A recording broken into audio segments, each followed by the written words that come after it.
Sementara itu, pemirsa, seorang bocah umur 8 tahun di Desa Ulak Lebar Oku terbaring di tempat tidur karena menderita kelainan pada tulang pinggul dan lahir tanpa anus.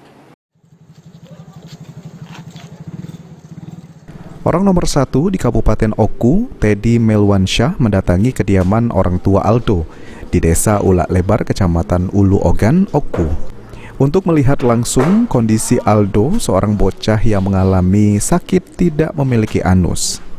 Selain itu juga, bocah umur 8 tahun ini sejak lahir menderita kelainan pada tulang. Selama ini, Aldo sudah dioperasi 1 kali dan masih membutuhkan 2 kali operasi lagi. Bawa ada penyakit yang harus dibawa dokter. Sampai sekarang berapa kali operasi? Sampai sekarang baru ada tindakan operasi pertama, 2 kali lagi operasi. 2 kali lagi operasi.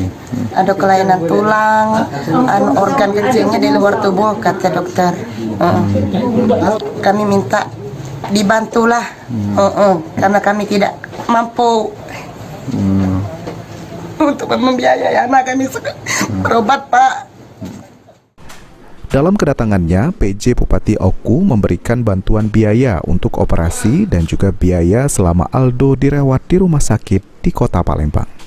Selain bantuan biaya operasi, Teddy juga sudah meminta Dinas Kesehatan untuk menyiapkan ambulans dan perawat pendamping selama operasi di Palembang. Hari ini sebenarnya kami ada acara di Kecamatan Logan dalam rangka melaksanakan acara musrenbang.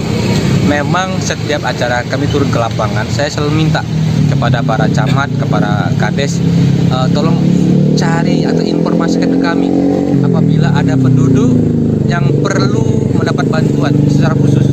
Nah, contohnya hari ini kami baru saja melihat tadi ada anak kita namanya Aldo, usia 8 tahun, punya kelainan bawaan lahir, tidak punya anus, saluran pembuangan.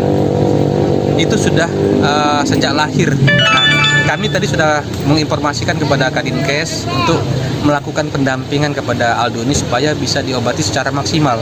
Dan insya Allah nanti tanggal 23 akan dibawa ke Palembang dalam rangka dilakukan operasi.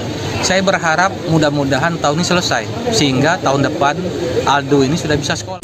Teddy berharap pengobatan Aldo bisa dituntaskan tahun ini agar selanjutnya Aldo bisa sekolah, mengingat hingga saat ini Aldo belum bersekolah karena sakit. Ari Pranika, PAL TV.